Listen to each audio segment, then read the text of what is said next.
Samantala, naging malinaw na rin sa aming lahat kung ano na ba ang bagong trabaho ni Laura at kung saan ito lumipat. Dyan sa tapat lang pala eh. Parang engot, di ba?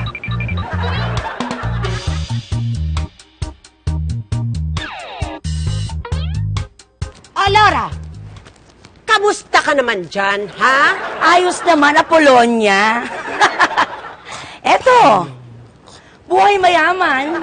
Pakapi-kapi lang. Parobe-robe, ganun lang. Meron ka pa bang ano dyan? Pwesto, bakante ba? Ay, meron! Doon sa likod. May malit na koral doon ng baboy. Gusto mo? Umalis na kaya tayo dito. Baka may masapak ako ng peking! Halika na! Pigilan mo ako! Hoy, Lance! Dali! Halika na! Laura!